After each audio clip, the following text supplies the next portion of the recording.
Seja bem-vindo ao MDA, coloque seu fone de ouvido e viaje com a gente no mundo dos animes.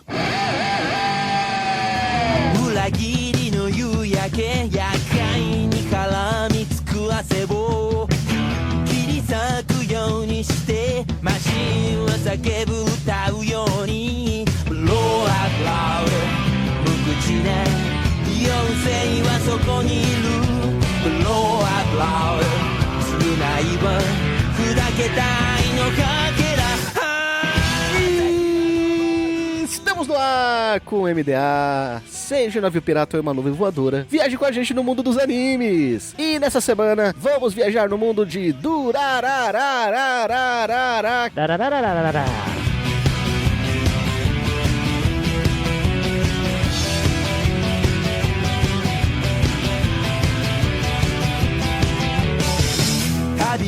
Eu sou o Raul e esse anime criou a fake news digital. Ó, pior que na época não era um debate, mas hoje em dia cai como uma luva, né? Exatamente, quem diria? Atemporal, cara.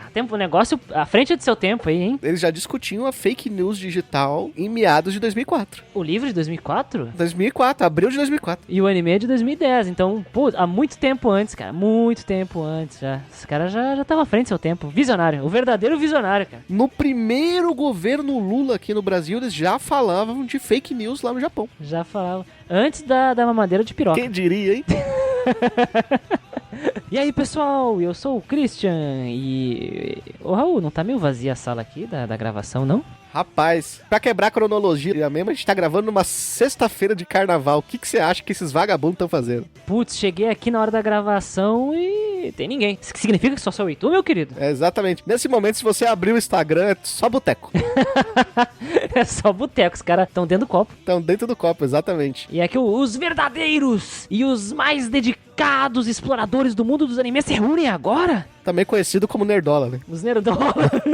Enfim, aqui é o Christian e se você gosta de RPG eletrônico, eu vim direto do Grindcast, o maior podcast de RPG eletrônico do Brasil. Tchim, tchim. Dá uma olhada lá em geekquest.org/grindcast. Conseguiu ser mais rápido que o Muriel semana passada, cara. Incrível. Ah, cara, aqui é rápido, cara. É bom fazer uma propagandinha. Já na abertura. É, cara. Aliás, lá no Grindcast a gente fez um podcast de um RPG chamado Devil Survivor, Raul. Que o cara que faz a arte do jogo é o mesmo que faz a arte original do Durarara, que é o Suzuhito Yasuda. Olha que curiosidade. Olha aí. Esses e mais jabás safados após os eventos.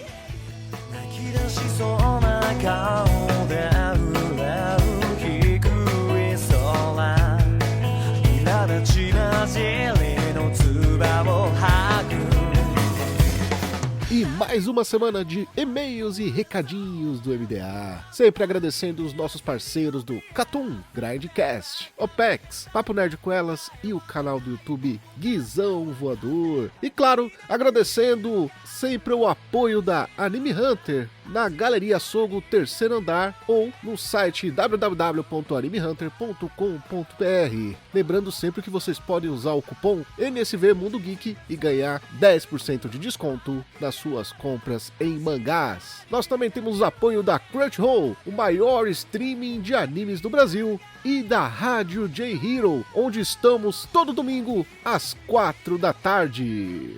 De volta dos e-mails e eu não estou sozinho. E aí, Ansem? E aí, Raul, beleza? E agora vamos para aquele momento especial que é o feedback da galera no Spotify. Aqui o primeiro foi enviado pela Maria Isabel Albuquerque, referente ao cast 27 de Dororedoro, o anime do vacinado. Exatamente.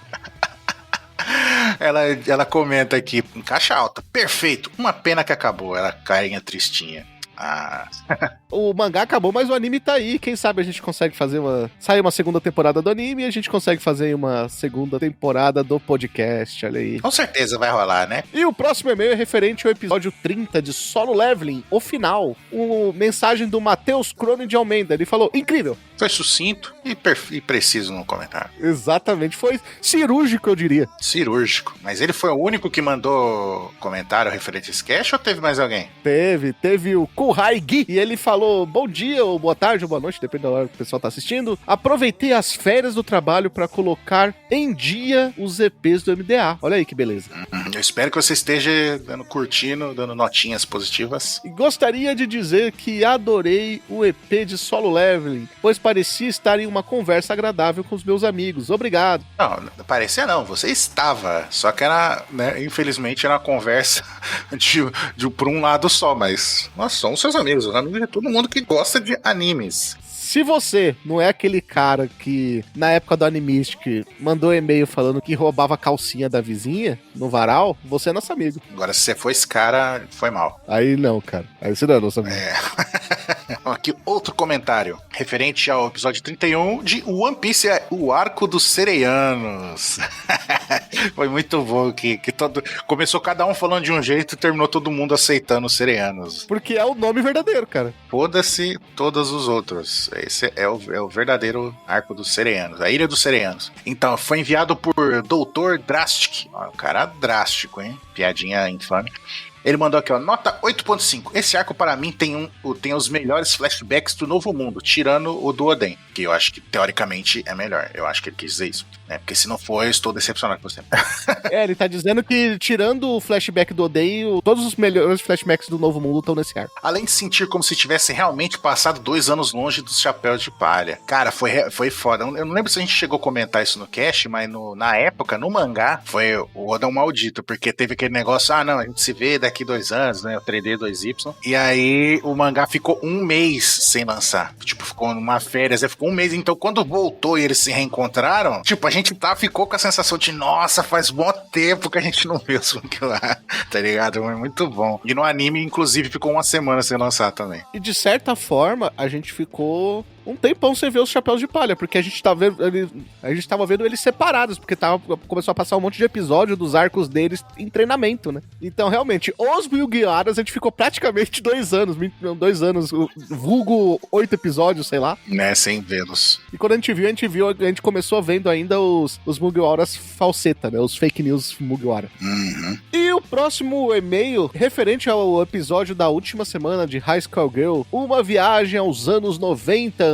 também é do Dr. Drástico, hein? E ele também deu 8,5 pra High School Girl. Fazendo valer o seu nome, né? Dr. Drástico, ele é drástico nas notas. Exatamente. E ele disse que o que me mais fez continuar a assistir a obra foi o fato do mundo dos fliperamas. Que ele falou que é novo e é curioso aí sobre esse universo. Eu acho que ele quis dizer que ele não é da época dos fliperamas, então ele ficou curioso e assistiu o anime pra isso. Pra gente que viveu essa época, cara, é muito nostálgico, e pra galera que não viveu, né, que começou a conhecer o mundo dos games já na geração já mais pra frente, né, que na decadência dos fliperamas, ou quando já nem existia mais casos de fliperama, vale muito a pena, cara, porque você conhece, tipo, ali como é que era o ambiente, como é que era esse negócio de lenda dos bagulho. E eu acho que, inclusive, a gente comentou no episódio sobre isso, né, que esse anime é interessante pra gente, de coisas que a gente não sabia. Eu acho que seria até mais interessante para as pessoas que são mais novas, que nem viveram essa época, né, e realmente estamos aí, ó. Você que tá ouvindo o cast agora e não ouviu o último cast, que é o de High Score Girl,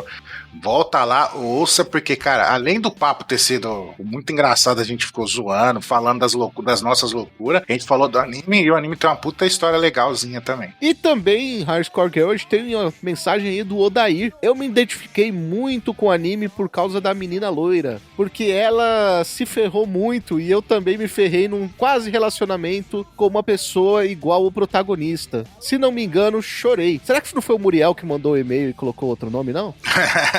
Odair não será Muriel ao contrário, tá ligado? Exatamente. Será um pseudônimo? Cara, mas não tem como, velho, você não ficar bravo com o protagonista, né? De fazendo essa cachorrada com as meninas. É isso aí. Ansem, já pegou o seu capacete de gatinho? Estou com ele aqui agora. Então, partiu pra Durarará, o anime da fake news.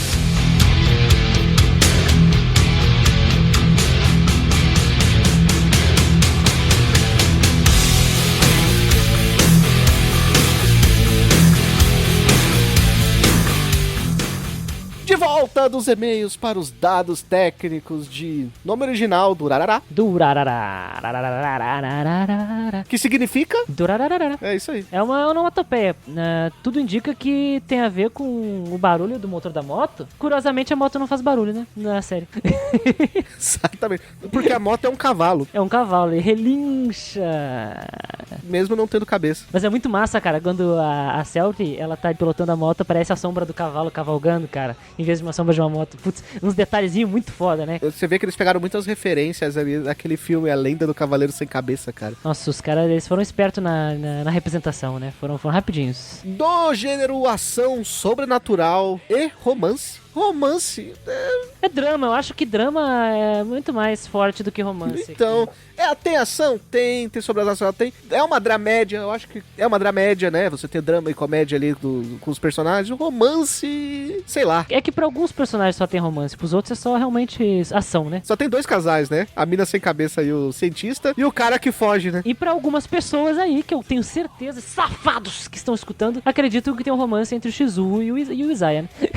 Tem mesmo, é verdade. A gente esqueceu do principal romance da obra. Ou o romance mais importante, né? Do cara que quebra o joelho tentando levantar o poste. Exatamente. Vamos falar nesse episódio só da primeira temporada, pra quê? Pra ter mais conteúdo, amigo. Depois a gente pode falar de Durarará X2 se esse episódio fizer sucesso. É, que a gente é safado, cara. A gente sabe utilizar o conteúdo, né, Raul? Aqui, ó. 24 episódios, pô. Exatamente. Por que a gente vai gastar todas as balas? Se a gente pode gastar uma só. Exatamente. E tem muita coisa pra se conversar na primeira temporada de Durarara, que quando nós partimos lá pras 3 frações, as 3 pedaços da segunda fase, lá tem coisas muito específicas. Não sei se chegou a assistir, Raul, mas tem coisas muito específicas lá que é melhor deixar lá e virar os holofotes no momento certo. Eu queria assistir a segunda temporada, só que eu tenho um podcast de anime e eu não tenho tempo de assistir outros animes que não seja o que eu vou gravar, sabe? Ah, cara, eu sei exatamente como é. Lá no Grindcast a gente joga basicamente todo mês, né? Um jogo diferente. Aí eu quero jogar outros jogos às vezes, mas não dá. Inclusive, tem um certo anime aí, já vou jogar no ar, que o público e funcionários do MDA tem pedido muito. Que tem certos bichinhos aí de um mundo Isekai, Olha, ó, o cara deu a pista errada. Ele deu a pista errada. que tem muitos episódios que tá tomando muito meu tempo aí, viu? Do bichinho Sekai que tem uma broca na cara que tá quebrando um caixa eletrônico? Olha aí, rapaz, que referência, hein?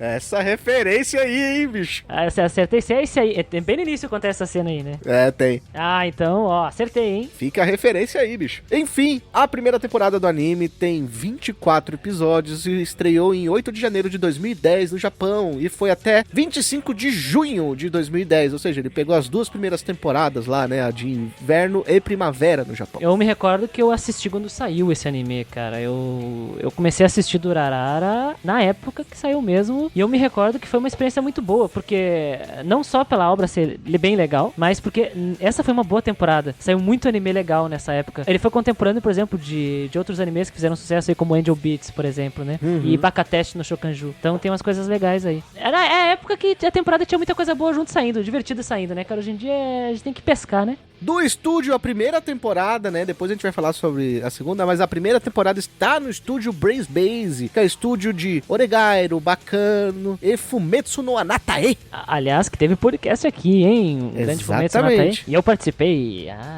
E Oregairo também tem completinho lá no Animistic. E o Bacano, olha que curioso, olha que bacana. Ele meteu essa. Veja, olha que bacana em relação a Bacano, é que é do mesmo autor de Durarara. Exatamente. O próprio anime de Bacano tem uns vícios de direção que são os mesmos de Durarara. Por exemplo, a própria abertura, que mostra os personagens com os nomes. E já que você tá falando de direção, a direção é de Takahiko Mori, que é também diretor de Bacano, Power Stone e Hotarubi no Morie. É. E vários outros animes, viu? Ele é um diretor bem experiente no mercado, já dirigia animes nos anos 80. O cara, ele fez bastante coisa. Ele fez anime de robô gigante aí. Ele fez... olha que interessante. Ele trabalhou com algumas... Ele não fez necessariamente direção de alguns animes, mas ele trabalhou com todo tipo de coisa, como de Goku Shoujo, que passou aqui no Brasil na época do Animax, olha só, que é uma série de drama, né, e horror. Ele trabalhou fazendo storyboards de alguns animes, como o próprio Hikaru no Go, que é uma série de Go, né, de jogo de tabuleiro. Nossa, tô vendo aqui Natsumi Ujicho, hein, que é uma história de drama também, hein. Olha só, cara. Ele tem experiência em algumas adaptações de light novels, é isso que a gente tem a dizer. Sim. Como nosso querido Chris aí já adiantou, a fonte é uma light novel que estreou fez o seu debut no Japão em 25 de abril de 2004. Nosso querido autor aí, Ryogo Narita, foi o criador da fake news. E teve seu último volume, o 13º, lançado em 10 de janeiro de 2014, ou seja, uma obra aí com praticamente 10 anos. É uma obra lá do começo do que seria uma era de muitos frutos da editora The Geek Bunko, né? Que foi a que publica obras como Axel Ward, Shakugan no Shana, o próprio Bakano, o Denpa Onna no Seishun Otoko, se não me engano, Sword Art Online também, várias light novels da época que antecede o boom dessas light novels que vem direto da internet, né? Das web novels. Inclusive, o próprio Durarara faz muitas referências a muitas outras light novels aí da mesma editora. Toruma Jutsu no Index, também Toradora, por exemplo, vem dessa editora. E é bem interessante lembrarmos que, realmente, existiu uma era de light novels que antecediam essa febre de web novels do Naro, né? Que é o site que os caras hoje publicam as histórias lá, as grandes fanfics deles que acabam sendo pinçados pelas editoras e acabam ganhando anime, seja todo tipo de isekai que a gente encontra hoje, né? Então era uma era que os isekais não dominavam nas light novels. Inclusive, tem uma cena no anime, né, onde aquela menininha dos dólares lá, que é... A Erika?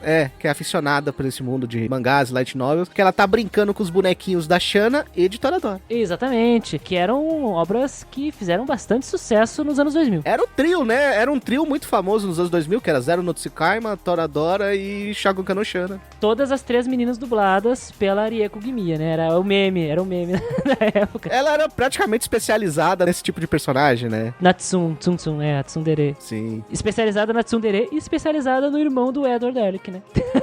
Como eu tinha comentado, o autor é o Ryogo Narita, só que o ilustrador aí, que temos muita coisa pra comentar sobre ele, é o Suzurito Yasuda. O Suzuhito Yasuda, Raul, ele é um cara que ele tem experiências já com light novel, né? Um pouco antes do Durarara. Ele trabalhou em Kamisama Kazoku, que é uma obra um pouco menos popular, que teve anime também, e ele fazia arte, né? E aí ele acabou ganhando a possibilidade de trabalhar em Durarara, e aí abriu as portas, né, do trabalho dele. Tanto que ele publicou um próprio mangá dele, que é o Yozakura Quartet, né? Yozakura Quartet, que tá saindo até hoje, que ele escreve a história e faz a arte. Uma outra coisa bem curiosa sobre o Suzuhito Yasuda é que ele também fez a carreira dele ilustrando jogos, Raul. Olha que beleza. O primeiro jogo que ele ilustrou foi o Shin Megami Tensei Devil Survivor, um jogo lançado originalmente pra DS, né? Muito conhecido. Da franquia Shin Megami Tensei aí, que é a mesma de Persona, por exemplo. O Devil Survivor é um jogo tático. Aliás, tem um podcast sobre ele lá no Grindcast, quer dar uma olhada. É bem interessante. E ele fez também a sequência do Devil Survivor, o Devil Survivor 2, que tem como uns personagens convidados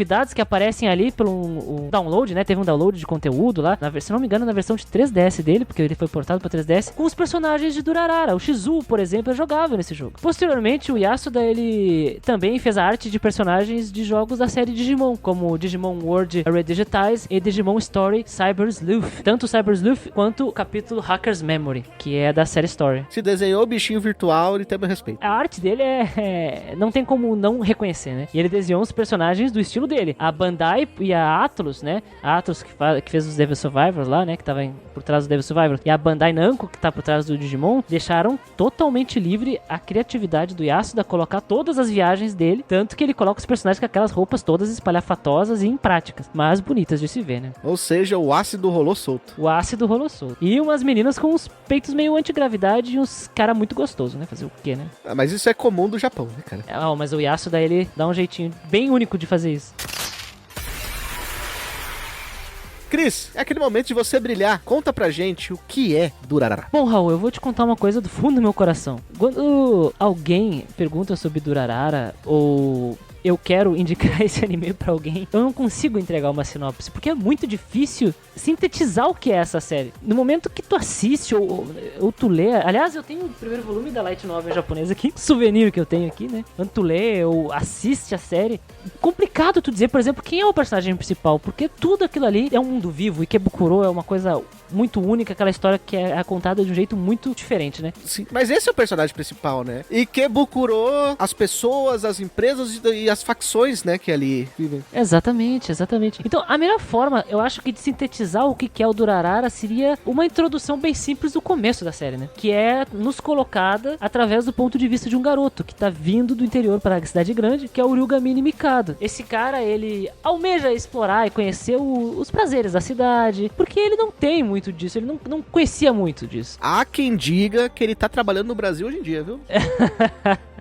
Ó, cara, não sabe, hein? Há quem diga que ele tá trabalhando aí numa certa empresa que... O gabinete do sódio? Não é, no gabinete aí que cuida de empresas fortes como WhatsApp, Telegram, sabe? Ih, Facebooks. Facebooks. É, amigo. Fica a dica aí. Então, o Mikado, ele vai pra cidade grande, né? Ele vai pra Tóquio por causa que um grande amigo dele o chamou, né? O convidou, o Kida Masaomi. E aí, então, ele começa a viver em Ikebukuro, que é um dos bairros, né? A gente não é bem bairro, né? Mas é uma porção ali da grande Tóquio. É uma região mais noturna de Tóquio, né? Exatamente. O Ikebukuro é um grande complexo, né? Um distrito comercial. Essa seria a coisa mais correta, né? Um Perfeito. distrito comercial da grande Tóquio. Só que essa vida noturna desse distrito comercial, ele além de ser badalado, ter aquele negócio da moda street, da vida noturna, dos restaurantes, dos host clubs e das gangues, que é uma coisa que se fala bastante do Urarara, tem as questões das lendas urbanas também. E as lendas urbanas, elas se multiplicam e atravessam as pessoas através das redes sociais. Olha aí. Né? Através das redes sociais. Então, é bem curioso que o Mikado, nós, espectadores, vemos através dos olhos do Mikado que existe um cara aí indestrutível que arranca poste do chão quando fica puto, tem um informante fudido aí que passa umas informações super obscuras, escusas aí, sobre todo tipo de coisa que tu pode imaginar, que existe um cavaleiro sem cabeça rondando pelas noites da cidade, que em vez de montar um cavalo, monta uma motocicleta negra, e aí a gente não sabe até onde o sobrenatural vai e onde a realidade vai. E tudo isso perpassado pela cultura de gangues. Sim. E pelo um grupo que se criou nas redes sociais chamado Dollars. Se eu fosse o Mikado, a primeira coisa que eu pensaria é como o idiota do meu melhor amigo sobreviveu até hoje. E a gente acaba se descobrindo depois, né? Como isso aconteceu. Porque existem ali umas 3 gangues, né? Os lenços amarelos, os quadrados azuis e os dólares. Exatamente. Sendo que os dólares, eles são uma gangue emergente agora. Uma facção digital. Uma facção que surgiu do meio digital. Emergiu ali do meio digital, principalmente dos chats online. O chat da UOL seria uma coisa tipo isso, né? Porque é 2004, é uma coisa mais próxima, né? Ou seriam os dólares os ANCAPs brasileiros? Olha, cara, eu acho que eles não são tão baixos assim. Mas eles são bem anarquistas, assim, né?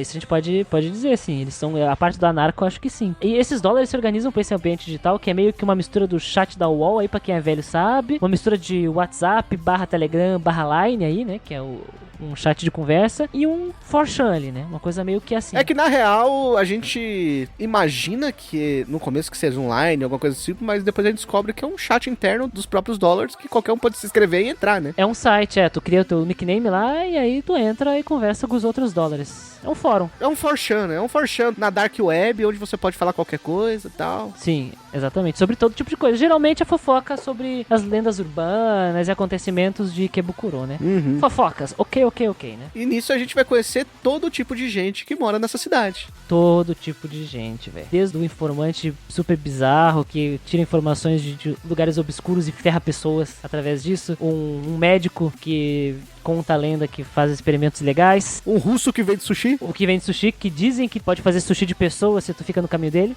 Exatamente. Um barman aí, um bartender que se tu incomoda ele fica puto, arranca a máquina de paquímetro ali do chão e aí te arremessa a máquina de refrigerante. Um bartender que não trabalha no bar. Não trabalha no bar. Ele só se veste como? Ele só se veste como. Então tem a história de uma espada aí vampírica, né? Um troço meio assim também. Que é uma outra lenda super famosa que agora também vai entrar em alta de novo por causa da Marvel, né? Que vai ter o Cavaleiro Negro, né? Que usa a mesma lenda. Vai ter nos filmes, né? O Cavaleiro Negro. O Jon Snow aí vai aparecer como Cavaleiro Negro. Jon Snow. Que é a mesma lenda, né? Que é a lenda da espada aí que precisa de sangue, né? Só que no caso do Durarara, é meio que essa lenda mais uma sacada de controle mental. Uhum. Meio que invasores de corpos ali e apocalipse zumbi. Uma coisa meio... Uma coisa bizarríssima ali, né? Uma mistureba. E é uma das lendas urbanas, né? Sendo que a motoqueira sem cabeça é outra aí que tá no topo do rolê. O motoqueiro sem cabeça. Temos a Dullahan, né? Que é a motoqueira sem cabeça, e a retalhadora aí. A Saika, né? A espada. Saika. Saika é o nome da espada, né? Saika, sim. Você falou na apresentação do que é Durarara. E Durarara é Ikebukuro, né, cara? Nossa, totalmente. Se tem uma obra que o protagonista é o o site, o setting, né, da história. Acho que Durarara é um dos melhores exemplos do mundo dos animes, né? Totalmente. Inclusive, cara, é uma cidade que, é claro, tem os negócios de lendas e tudo mais, mas a questão de cidade em si, que faz todo sentido, né? Tem bairros em São Paulo que a vida noturna dela é bem parecida. Você tem ali as coisas mais pra turista, você tem as coisas mais escondidas ali, que é um negócio meio máfia, né? Obscuro ali, né? É, meio obscuro. Então, cara, você tem aquelas pessoas que se vestem parecidos, eles são meio que gangues digitais, e a gente descobre que gangues digitais pode ser qualquer coisa, mesmo a gangue que vai roubar você na rua, ou simplesmente o pessoal que gosta de andar junto. É, são as tribos urbanas que nós chamamos. Exato. E é legal que Durarara trabalha muito as tribos urbanas, seja desse pessoal que é organizado mesmo como gangues, ou até mesmo o pessoal que tem gostos similares, como os otakus da van. Otakus do Avan. Os otakus da van são um belo exemplo. Não, calma aí. Otakus da van. O velho da van. O velho da van. Cara, Otakus da van é um dos melhores núcleos pra mim ali do Durarara, cara. Adoro demais. Eles praticamente são os personagens de introdução, né? Porque como eles estão inseridos em todas as faixas ali da sociedade, eles acabam sendo um trunfo pro autor pra explicar qualquer coisa. Você pode ver que em todo o arco, tudo que acontece, sempre tem um diálogo ali com aquela galerinha ali do pessoal da van. Cara, e da van tá muito estranho. Ai, da van. Da, vírgula, van. Da van. Pessoal da van. Caramba, o Lucas daqui a pouco vai botar um comercial da van no meio do podcast. Não, por favor, cara. Qualquer coisa menos isso. Então, ele sempre aparece ali, porque sempre os personagens principais vão lá trocar uma ideia com esse grupo, né? Pra falar, você está sabendo alguma coisa sobre isso? Eles sempre sabem uma coisinha ou outra, às vezes eles disfarçam. E ali a gente começa a descobrir que eles são muito mais do que a gente imaginava. Esse grupinho, ele é muito interessante porque ele é um grupo introdução, né? E depois a gente descobre, os caras foram quadrados azuis, são dólares e se disfarçaram de lenços amarelos. Tem uns personagens com uns passados meio estranhos ali, mesmo nesse núcleo de otakus da van. Porque o motorista, que é o Kadota, né? O que é tipo o líder deles, ele tem uma coisa meio estranha, né? E a gente não sabe o que aconteceu, o que ele fez, mas ele fez coisas e ele entende do submundo, de certa forma. E tem o pessoal que é meio cabeça de vento ali, né? Que é a Erika e o outro otaquinho, que eu não lembro o nome lá, que anda com ela. Que são os mais otakus do negócio, que vão lá e pintam, por exemplo, a porta da van do cara com um personagem de anime lá. Errado não tá, né, cara? E deixa ele puto, né? Ficam empilhando light novel pela van, por todo lugar que eles vão, estão empilhando light novel no chão, sabe? Os caras ficam lendo, os caras consomem, respiram isso. Eles vivem disso, né? Inclusive, eles foram os primeiros a serem procurados quando o Mikado, ao chegar da cidade, ele fica sabendo que tem esse tal do grupo de dólares aí, que tá crescendo tanto na internet quanto na cidade, ele fica curioso. Os primeiros que ele acaba perguntando pra esse grupo da van, né? Então, esses tal de dólares aí, quem são? O que que eles fazem? Aí eles falam, olha, cara, só toma cuidado, não fica mexendo com essas gangues aí não, você vai arrumar pra cabeça, cuida da sua vida e a paz e amor, né? Sobre os outros núcleos, assim, de personagens de Ikebukuro, além de tu ter esses caras que são os otakus da van, que funcionam como um ótimo tutorial, né? Afinal, eles estão transitando por todos os mundos ali, como muito bem tu disse. Existem os caras do submundo, né? Tem uns caras errados ali. O Isaiah, por exemplo, é um cara muito errado. E aí a gente acaba descobrindo ali no meio que ele é praticamente o centro de toda a perversão da cidade, cara. Ele que faz tudo acontecer, né? O cara é o Lex Luthor de Ikebukuro ali. O cara é o super vilão, ele é o mastermind, ele é a mente por trás de tudo que acontece. Ele sabe de tudo exatamente por isso. Porque nada que acontece ali, ele não escolheu, sabe? Ele tá manipulando as pessoas. Ele é a síntese daquele segundo filme do Batman, onde um personagem vira e fala: tem pessoas que fazem as coisas erradas e tem pessoas que só gostam de ver o circo pegar fogo. E o Isaiah é um desses. O Isaiah, ele se diverte, cara. Ele se diverte colocando as pessoas em uma situação delicada, complicada. E ele é exatamente como tu disse. Eu acho que a tua síntese é perfeita. O epicentro, ele é o centro da perversão de Ikebukuro. Se tá acontecendo alguma coisa do submundo, ele tá inserido de alguma forma, né? Inclusive, a gente acaba descobrindo também que o Rei Wajima, ele tava certo o tempo todo, né? No começo, o Shizu parece louco, né? Toda vez que a gente vê o Shizu, ele é um cara super forte, que se veste de barman. Sim. E, cara, toda vez que a gente vê ele tá bravo porque ele encontrou o Isaiah em algum canto da cidade e ele fala, não, o Isaiah não pode voltar pra cá. E ele sai querendo expulsar o Isaiah da cidade ou dar um cacete nele, né? Uma das marcas do Shizu é o famoso Isaiah! Sai correndo atrás do cara, arrancando poste, arrancando parquímetro, arrancando qualquer coisa, arremessando máquina de refrigerante, arrancando hidrante. Pô, mano, o cara ficou tão puto. O Shizu é o melhor exemplo de um cara que ficou tão puto que começou a arrancar a mobília da cidade, a mobília urbana. Eu posso estar enganado, mas eu tenho quase certeza que a última fala, inclusive, dele no anime foi: dá licença que eu vou procurar o Isaiah. O objetivo dele é dar porrada no Izaya até ele nunca mais querer se meter em nada. Encher a cara, dar uma sova no Izaya. O Shizu não é o herói que a cidade merece, mas é o herói que a cidade precisa. É o herói que Porque ele é realmente o herói da cidade, a gente descobre depois. Mas ele é o cara que tenta controlar ali o caos que é essa cidade, né? Que é Ikebukuro, né, cara? Exatamente. E ele avisa os jovens, né? Não, peraí, tem um cara aí que é Izaya, ele é um lixo, não se metam com ele. E a gente não entende qual é que é dele, a gente acha meio pirado, né? Exatamente. Até tu começar a descobrir quem é o Izaya, que demônio que o Izaya é. E o Izaya é um fudido que vai lá e ele tá entediado, ele vai pra rua procurar o Shizu pra infernizar ele, pra falar algumas coisas pra ele e fugir, enquanto o Shizu vai destruindo a cidade, cara. Desse tipo de pessoa. Ele dá a letra pra um grupo hoje e derruba aquele grupo amanhã, né? Totalmente. Ele não joga pra ninguém, ele joga pra ele mesmo. Inclusive, ele é ali a Shiro e o Sora aí desse anime, né? Que ele fica lá as peças de vários jogos, de dama, de xadrez, um monte de coisa lá, e ele fica montando. A gente não tem noção do que ele tá fazendo. Só que o engraçado é que aos poucos, conforme vai passando o anime, você vai percebendo quem é cada peça ali nesse jogo louco que ele tá montando e aonde que ele quer chegar. Ele quer realmente as três principais forças ali no momento, né? Que lenço amarelo, dólares e Quadrados azuis? E o retalhador, na verdade, né? Não é nem os quadrados azuis. Ah, sim, a Saika, os quadrados azuis aparecem mais pra frente, né? Isso. Se enfrentem, né? Para assim os quadrados azuis voltarem à vida. Descobre no final que esse era o grande trunfo, né? Era tornar fracos os adversários para aquele grupo que morreu voltar como a Fênix, né? Ele trata tudo como um jogo. E é por isso que deixa muita gente... Eu acho que ele é o cara que tem mais inimigos em toda a Ikebukuro. Facilmente. Dificilmente tu vai encontrar um cara que não quer dar um soco na cara do Izaya se tiver oportunidade. Ninguém faz isso porque no fim das contas todo mundo precisa dele, né, cara? Precisa dele, porque assim tu consegue informações sobre um problema iminente, no caso, né? Ele se apresenta como um informante, né? E aí, amiguinhos, aprendemos que informantes são pessoas perigosas. Pessoas bem perigosas. Exatamente. Você vê que a própria Celt tem um pouco de receio com ele, né? Que é a motoqueira sem cabeça. Exatamente, porque ele é um cara aterrador, assim. O que ele pode fazer está além das percepções de uma criatura sobrenatural.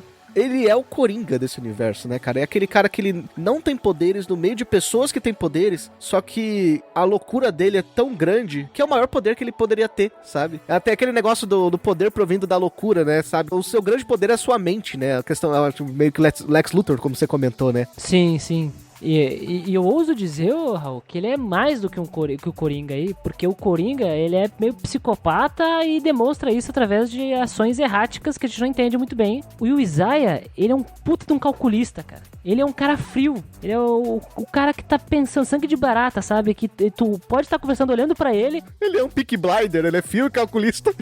Ele é um Peaky Blinders, cara. Tu não sabe se ele vai tomar uma ação caótica, errática, ou se ele tá realmente tomando só um chá contigo numa boa. Ou ele pode estar te envenenando na porra do chá ali, cara. Tu não sabe o que tá acontecendo. Ele pode te meter uma facada, ele vai chamar os caras da outra gangue que vão te arrebentar na porrada. Tu não sabe, cara. Tu não sabe. Quais são os interesses, quais são os objetivos dele ali? É um mistério. Pra você que vai parar o podcast, às vezes as pessoas querem nossas informações iniciais e para o podcast, assiste e depois termina de ouvir pra não tomar spoiler, né? Pra você, às vezes, esse anime nos primeiros episódios pode parecer meio confuso. Se ele for confuso, dica, foco no Izaya. Continua assistindo e foco no Izaya, O Izaya é meio que uma cola que gruda tudo ali, cara, e aí você começa a entender, se você focar no Izaya, você começa a entender tudo em volta. Porque tudo está à margem do Izaya, né? Tudo orbita os interesses do Izaya. É um informante, né? Então ele sempre quer saber de tudo. Ele é o cara que descobre quem é o líder dos dólares. E ele faz isso antes de todo mundo, né? Tem uma hora que o líder dos dólares, no caso, ele se revela, mas aqui é que ele já tinha uma noção, né? O cara é muito inteligente. O cara é muito inteligente. Eu tenho medo do Izaya. Ele é um personagem que eu tenho medo. Então, cara, ele é o cara que pode fazer qualquer coisa. E ele anda com uma faca na mão, cara. Um canivete, né? Ele anda com um canivete. Tipo, é a única defesa que ele tem em relação ao Shizu, né? O Shizu tem um poste. Arremessa um poste, né? E ele tem agilidade também, né? Ele é super ágil. Ele dá uns pulinhos e sai, passa o vazante, ele sai vazando e o Shizu não pega ele. É, que o Shizu ali, ele é mais um guerreiro ali, e o Izaya, ele é o gatuno, né, cara? Izaya é o ladino, é o ladrão, é o gatuno, é isso aí, como tu disse. O Shizu é só o bárbaro, porque ele entra em fúria. Izaya! Arranca o poste, destrói um telhado num prédio, aí vem polícia, ele não consegue ir pra lugar nenhum e o Izaya foge. Exatamente, inclusive, embaixo dessa roupa de barman, existe uma cueca de texugo. Provavelmente. Agora você ficou imaginando que eu tô ligado. Eu fiquei, e é uma cena bonita, hein? Porque ele é um puta gostoso, né, cara? Nossa, dublado pelo Daisuke Ono ainda. Uma das vozes mais seduzentes do Japão, hein? Essa fera aí, bicho. Grande no Daisuke. Abraço, sei que tá escutando aqui.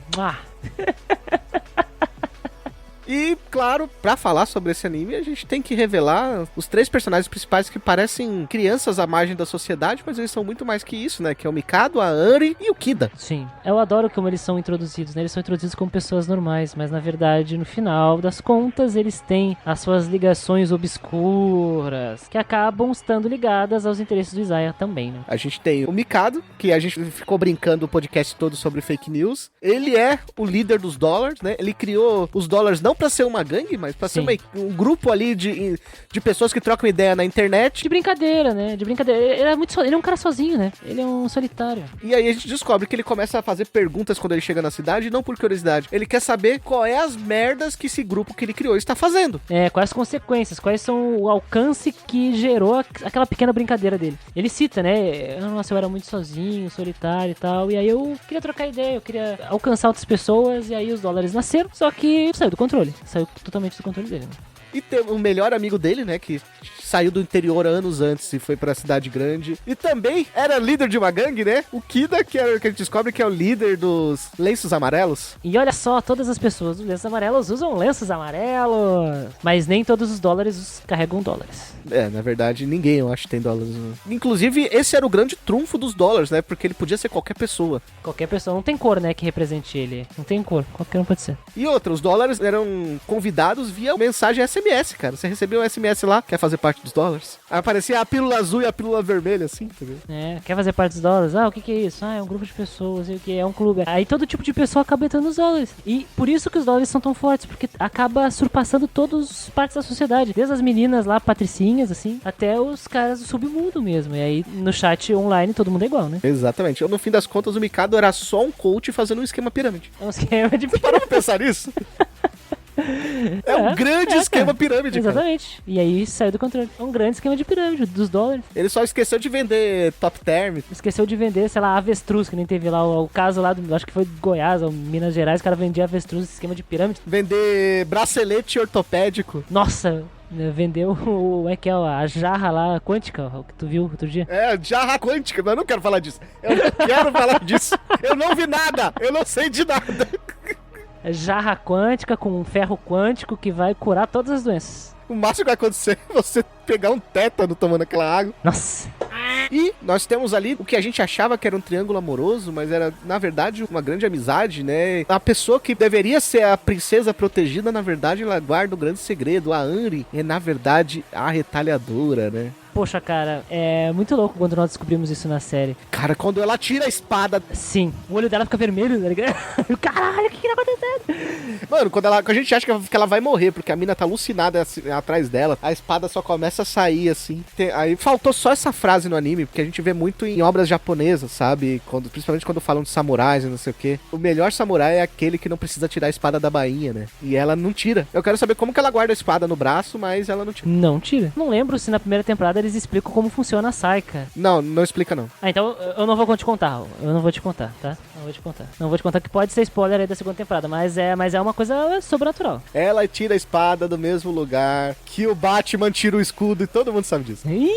Aliás, uma coisa bem curiosa sobre os 3 amigos aí. E lembra que eu falei do Ono Daisuke, que é dublador do Shizu Reajima? Eu vou dizer uma outra coisa. O Durarara, como ele saiu em 2010, ele tem uma equipe de dublagem topo de linha, assim. São os caras que na época e até hoje são dubladores os mais badalados, mais famosos e caros, né, do Japão. Então o trio, por exemplo, tu tem o Miyano Mamoru dublando Kida, o Toshiyuki Toyonaga dublando o Mikado, e tu tem a Kana Hanazawa dublando a Anri. E esses caras são grandes. Por exemplo, a Kana Hanazawa dublou diversos personagens dos anos 2000 ali. Eu acho que a mais famosa aí, que a gente pode citar, é a Nadeko Sengoku, do Bakemonogatari, a famosa menina do Renai Circulation, né? O Miyano Mamoru, por exemplo, que é o dublador do Kida, é o cara do Rurushubi Britânia.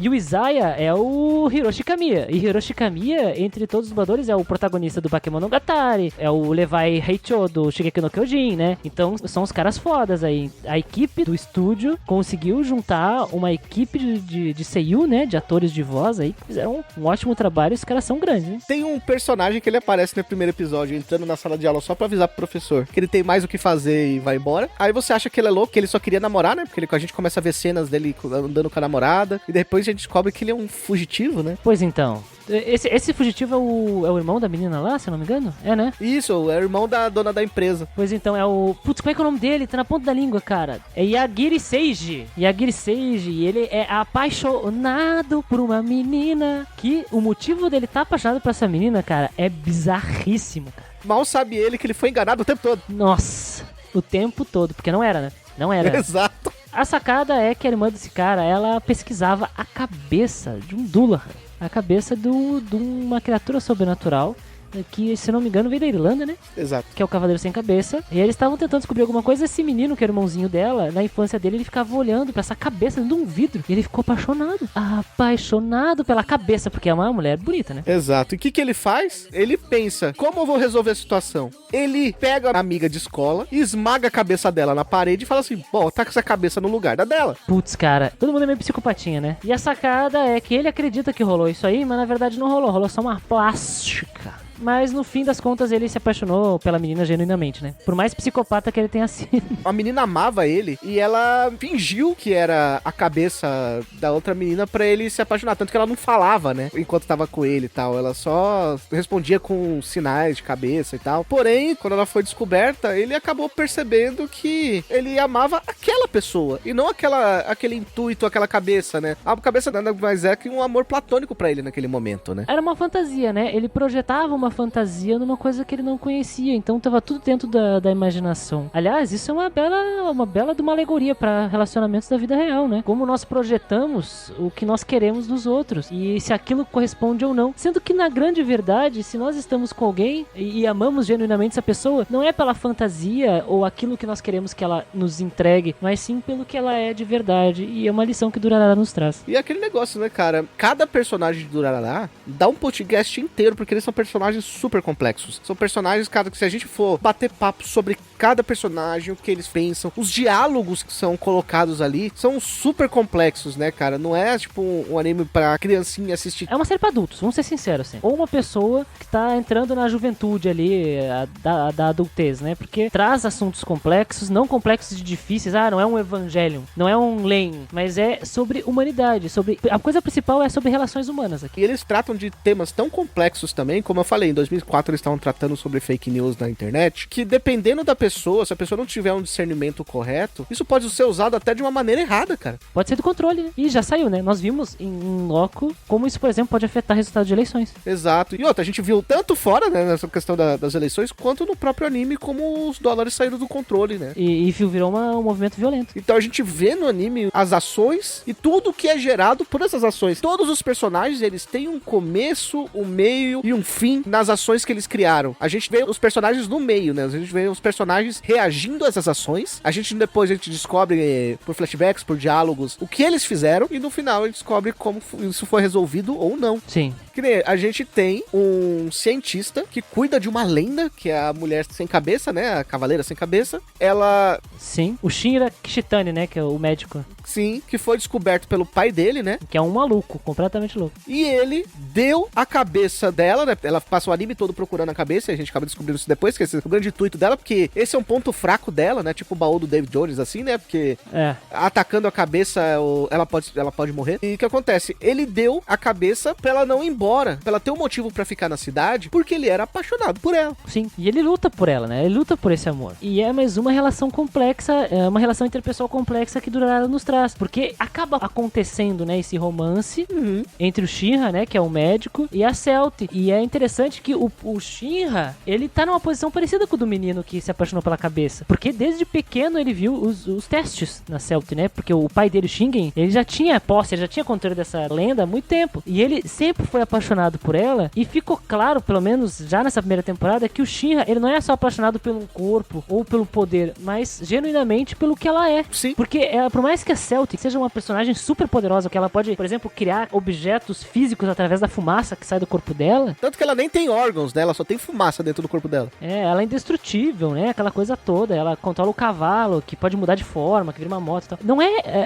por mais que ela seja isso, ela ainda é uma pessoa. Ela ainda tem sentimentos sentimentos e ela tem receios também. Ela, na verdade, ela não é uma pessoa, mas no fundo a gente descobre que ela busca a humanidade, né? Ela é humana, né? Ela é muito humana dentro dela. Então ela tem medo do escuro, ela tem medo de alienígenas. No episódio especial, que é o, acho que é o 12.5, ela tem medo de alienígenas, ela fica com medo de filmes de terror. Ela joga videogame, ela sente vergonha constantemente. E ela se sente embaraçada na frente do Shinra quando ele demonstra o amor dele. Isso é genuinamente humano, cara. Ela cuida das pessoas, ela compreende que o Mikado é uma pessoa boa quando ela descobre quem o Mikado é, e ela começa a cuidar do Mikado. Ela compreende que a Anri é uma pessoa boa, e ela também se vê na Anri, né? Porque a Anri também é uma lenda, né? E ela quer cuidar da Anri, ela tem esse sentido humano mesmo, né? Materno. Ela é uma grande conselheira, né? Ela é a senpai do negócio ali. Ela é a minha personagem preferida do anime. Eu acho que a Celty é minha favorita também, cara. Eu acho que a Celty... O Shizu é muito legal e tal, mas acho que a Celty é a minha favorita. O Izai é muito da hora. Acho que o Shinra e a Celty são os meus favoritos, assim, cara. Eu gosto muito dos dois. Meu casal.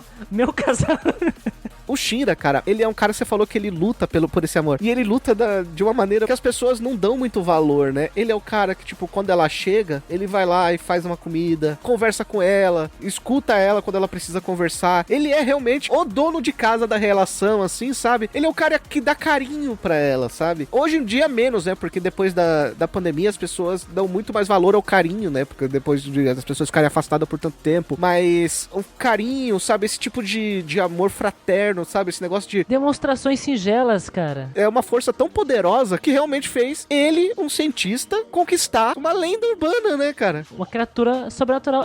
Exatamente. São demonstrações tão singelas de humanidade. E isso conta tanto. Eu vou ser bem sincero, cara. Uma das coisas mais divertidas pra mim de acompanhar nessa obra é a relação dos dois. A vida de casal. Eu podia assistir facilmente uma vida de casal desses dois, cara. A última cena deles, que ele tá tomando sol, aí ela coloca uma roupa curta. Ela de biquinizinho, assim, tipo... Ela não é nem um biquíni, né? Ela é um shortinho e uma blusa, tá ligado? É um shortinho e uma blusinha, sabe? Tipo aquelas blusas que mostram o umbigo, assim. Ele fala assim, eu não sabia que você conseguia trocar de roupa, você tá fazendo isso pra me seduzir? Aí ela fala, não, então, eu realmente posso trocar de roupa. Aí ela ficou sem graça, aí sim, eu tô fazendo isso pra te seduzir. Aí ele fica bom. É uma relação humana, é muito incrível, né, cara? Muito incrível esse tipo de coisa. A relação mais humana que a gente tem nesse anime é principalmente por uma personagem que não é nada humana. Tem tanta gente tão totó nesse anime, cara, tão cheio de problema, que a pessoa mais humana desse anime não é humana.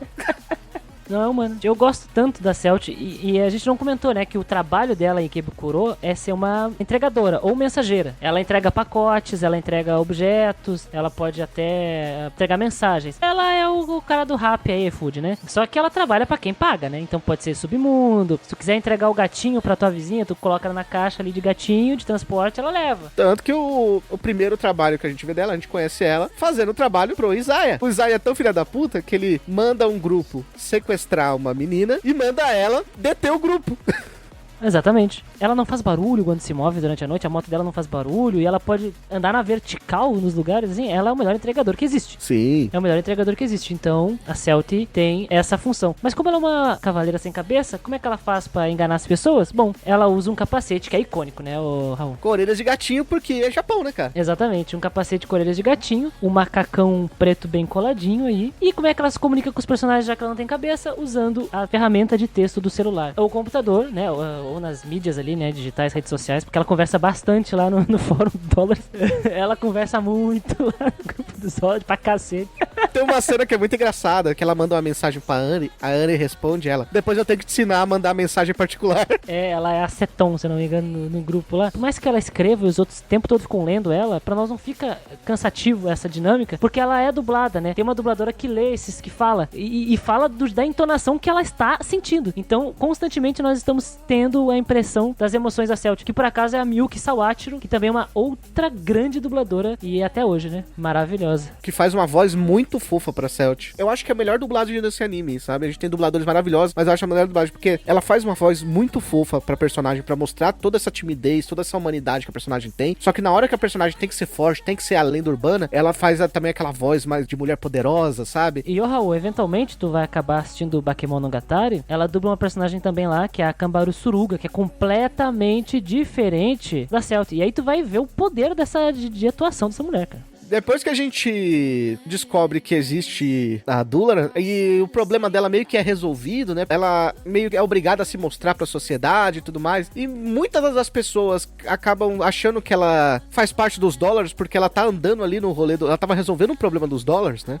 Uhum. Acaba aparecendo um outro, entre aspas, vilão na história, né? Um tal de um retalhador que tá assassinando menininhas por aí. Atacando pessoas durante a noite, né? Sim. E aí começam a achar que esse retalhador e a Dora fazem parte dos dólares. Isso faz com que o outro grupo, que, entre aspas, domina a cidade, que é o Lenços Amarelo, entre em uma disputa com os dólares, né? Porque eles falam, pô, esse grupo tá ficando forte, tá tendo lendas urbanas e tá matando gente aqui. Eles estão fazendo merda. Está ocorrendo algo terrível e isso tá interligado com os dólares de alguma forma. Precisamos dar um jeito nisso, é essencialmente. E eles eram uma gangue bem grande que perdeu força, né? Então tem muitos motivos pra eles darem um jeito nessa situação aí.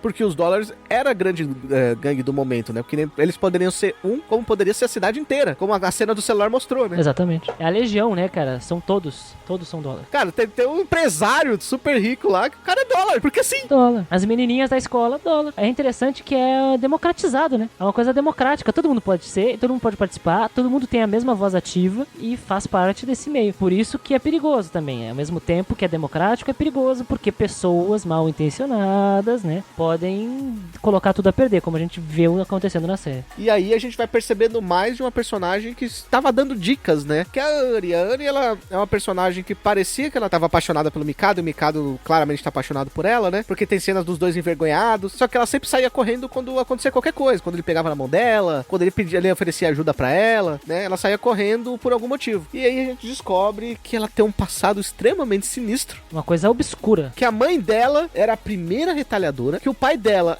era um cara maluco que batia tanto na mãe quanto nela. E ela, quando era criancinha, né, a mãe dela se matou pra não fazer nada com a própria filha por causa da espada. Só que a menina, né, acaba herdando, né, poder. Botando a mão na espada. E quando ela coloca a mão na espada, ela vira herdeira da lenda. É, acaba herdando. E a espada fica na cabeça dela falando, não, a gente precisa amar essas pessoas, a gente precisa... Amar e matar, né?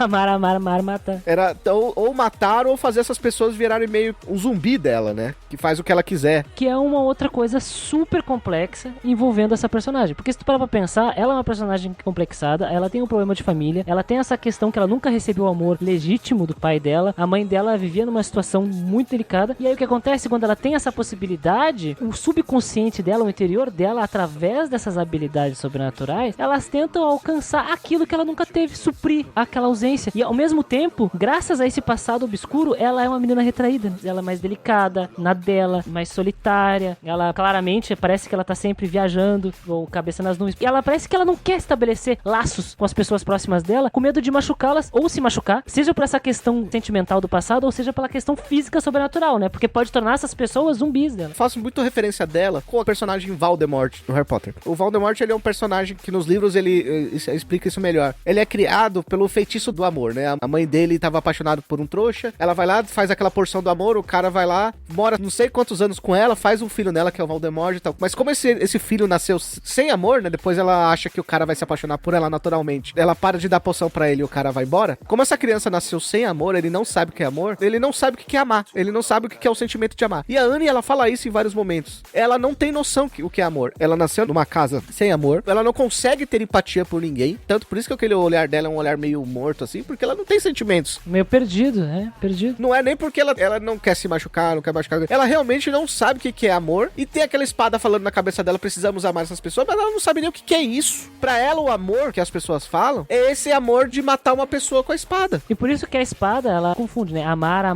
matar, né? Constantemente. Porque ela foi criada através da, infelizmente, né? Isso é uma realidade de muitas pessoas. Através da violência, através do medo, da angústia. E não tem a criação que deveria ser mais propícia para a idade ali, que é o cuidado, é o carinho, né, o amor, enfim. E é uma personagem que é bem quietinha, parece que não vai dar nada na série, né, e é só uma personagem super complexa também. Que dá abertura para um diálogo que até hoje é extremamente complexo, que é do membro da família, a maioria das vezes o homem, né, o pai da família, que é alcoólatra e destrói a família por dentro, né. Sim. Aí ele vai lá, querendo saber de dinheiro, e fica bêbado e bota a culpa na mulher, e bate na mulher, na frente do filho, e bate no filho. sabe? É muito triste isso, a gente sabe que é a realidade de muitas pessoas, né? Seja o álcool, seja drogas, seja a percepção limitada da pessoa de que, sei lá, a esposa é um objeto, é uma propriedade, sabe? Então a violência, ela pode se desenvolver, se deflagrar de diversas formas, e aí aquele interior, o subconsciente dessa personagem, ela acaba expressando isso dessa forma, né? Ainda mais que tem essa urgência, essa sede de sangue que ela precisa, né? Pra poder pegar mais pessoas. E tudo isso gera o arco final do anime, né? Você tem o retalhador na cidade, você tem o Dullahan, você tem os lenços amarelos achando que os dois fazem parte dos Dollars. Os Dollars sabem quem que é o Dullahan, mas não sabem até o momento quem é o retalhador, eles vão saber no último episódio. E aí, inclusive, o próprio líder dos lenços amarelos descobre primeiro. E aí a gente começa a descobrir o passado dos lenços amarelos, né? Por que que o Kida saiu, né? Ele era o líder dos lenços amarelos. Por que que ele saiu? Porque ele, na verdade, foi mais um dos que foram enganados ali pelo Isaiah. Maldito, né?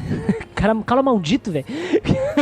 O Isaiah pegou, ajudou com informações o Kida a vencer os Quadrados Azuis, que era a grande gangue daquela área. Depois que ele venceu os Quadrados Azuis, ele foi lá, sequestrou a namorada do Kida e falou: então, cara, vou contar um negócio pra você. Sabe o líder dos Quadrados Azuis? Agora sou eu. Nossa, velho. A segunda temporada tem umas coisas muito interessantes sobre isso, Raul. Eu não vou falar, mas ó, tu vai ficar chocado, hein? Quando a gente falou que o Isaiah tá sempre ali conjecturando as coisas, é tudo sempre um grande plano do Isaiah, o Isaiah juntou algumas pessoas na hora certa ou na hora errada, depende do ponto de vista. Foi tudo realmente um grande plano do Isaiah pra gente ter um embate entre os três amigos, né? A retalhadora, o líder dos Dollars e o líder dos lenços amarelos. Pra quê? Pra renascer uma antiga força. O que? Os Quadrados Azuis, quando eles foram derrotados, alguns deles acabaram se aliando aos lenços amarelos. E com o tempo, mais pessoas foram entrando aos lenços amarelos. E aí a gente descobre que os Quadrados Azuis estavam dominando os lenços amarelos por dentro, né? Há muito tempo, é. E aí tem uma grande batalha no galpão pela força dos lenços amarelos, né? Pelo reinado ali dos lenços amarelos, onde a gente tem os personagens principais ali sobressaindo, porque, né? Sim, porque eles são os líderes, né? Fazer o quê?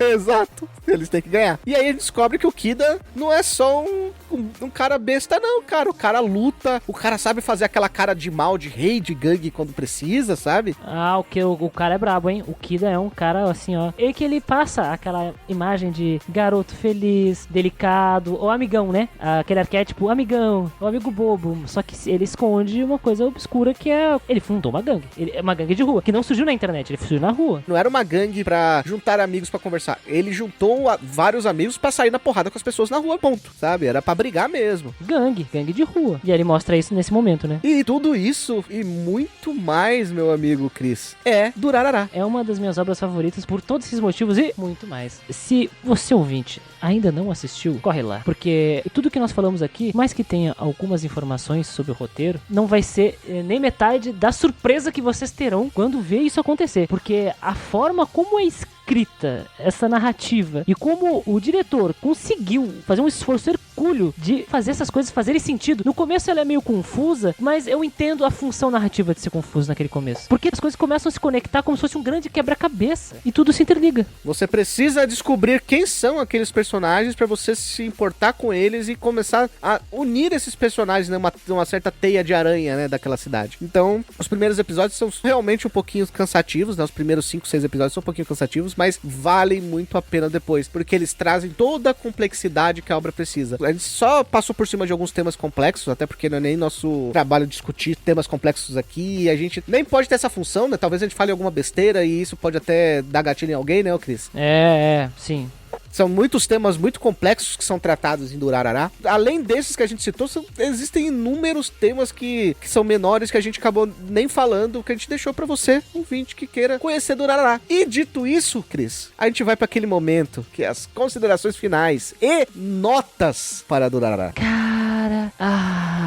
Durarara. Uma obra que eu fui assistir numa temporada cheia de animes bem interessantes, como eu disse, lá em 2010, mas também com os animes bem merda, tipo Ichiban Ushiro no Daimao, aquele anime era ruim demais. E à medida que eu fui assistindo Durarara e percebendo que ele era uma pérola no meio de tantas outras obras qualqueres, eu ficava impactado. Cada episódio, a cada semana, onde eu percebia que aquelas ligações, aqueles personagens, aquilo estava sendo construído na minha frente. Sabe aquela sensação? Acho que recentemente a gente tem uma ideia mais ou menos assim. Aquela sensação do universo Marvel, do MCU, de um detalhezinho começar ganhando forma e a gente, opa, é como se o quebra-cabeça estivesse sendo formado, Raul, na nossa frente.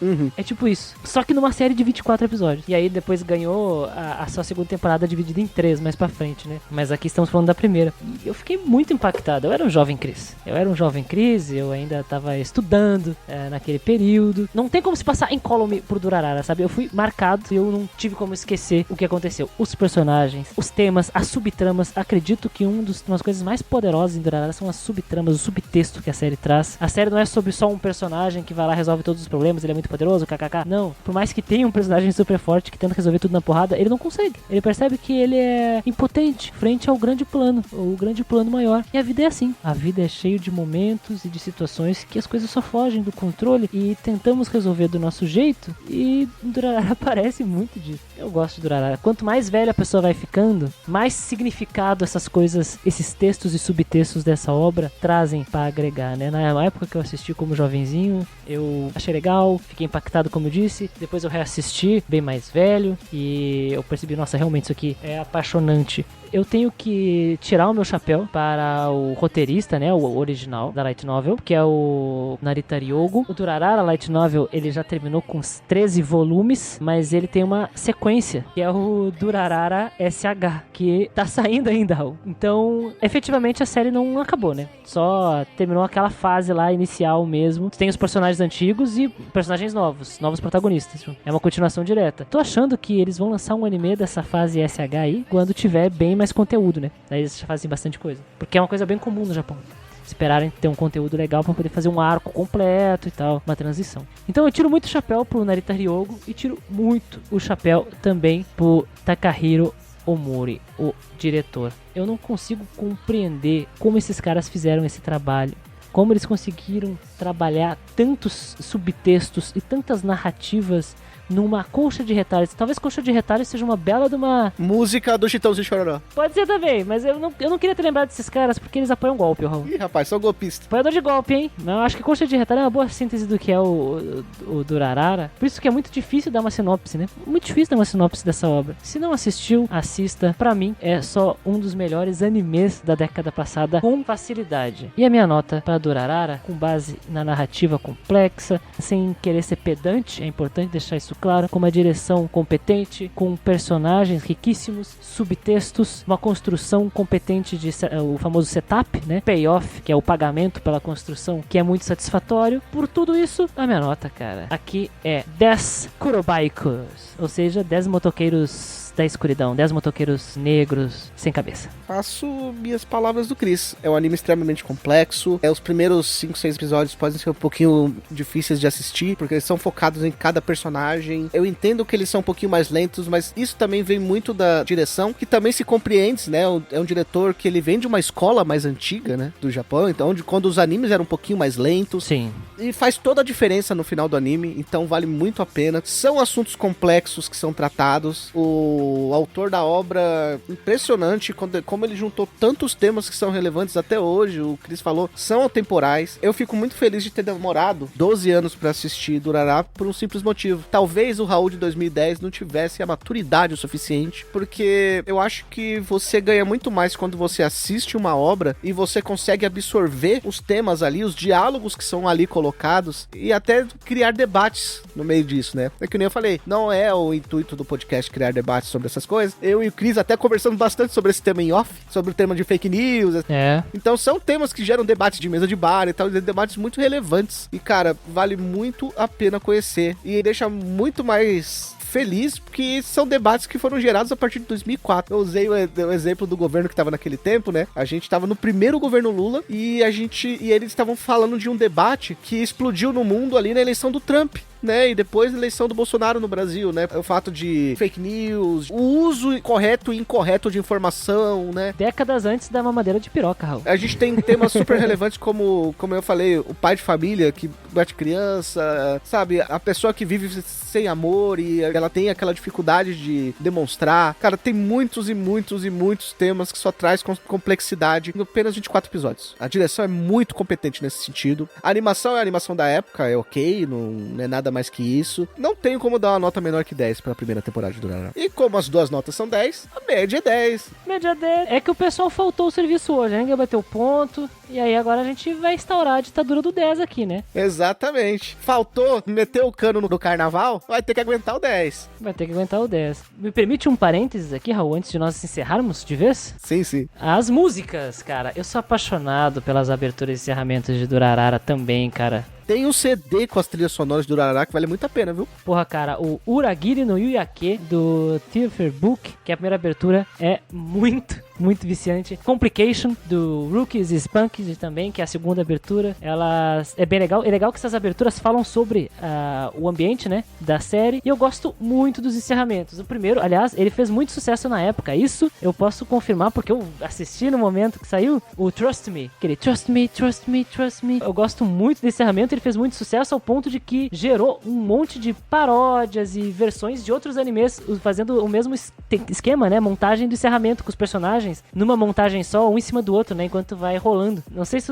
tu lembra, Raul, do encerramento? Sim, lembro sim. E aí o que estourou muito na época isso, faziam versões de Pokémon, de Bleach, de Naruto, no Nico Nicodoga, né? Que era o site de vídeo japonês, e aí acabava vindo pro YouTube e tal. Então faz bastante sucesso, influenciou aí a criação de memes e coisas assim. Gosto bastante, as músicas são muito legais e me deixa muito feliz. Me bate uma nostalgia gostosa, não aquela nostalgia escrota que nos coloca um óculos de nostalgia e impede que a gente veja a verdade. Não, é uma nostalgia do bem. Aliás, eu odeio a nostalgia e quero matá-la, Raul. Sabia dessa? Muito bom. Cara, e você? Gostou do episódio do Durarara? Gosta desses animes de 2010 pra trás e tal? Eu tenho certeza que você ficou surpreso que Durarara apareceu na sua timeline, né? Eu sei disso. Você quer mais animes? Você dê dicas pra gente, fala pra gente quais animes ali, Claymore talvez, qual anime que vocês gostariam que a gente fizesse um episódio. Opa! É só mandar aquele e-mail pra mda@nsvmundogeek.com.br. Também pode deixar agora a mensagem no Spotify enquanto tá ouvindo o podcast, você já pode ir ali comentando, tem a aba agora de comentários do Spotify e você pode também dar nota, a gente tem ali um campo onde você pode deixar as notas também do anime na sua opinião, ok? Sempre é um ótimo feedback pra gente pra saber o que vocês estão gostando, o que vocês não estão gostando, o que vocês querem ouvir, o que vocês não querem ouvir, não é? O feedback é fundamental, né, Raul? Pra melhorar a qualidade do nosso trabalho. Exatamente. Nós ficamos por aqui. Até o próximo episódio. Tchau!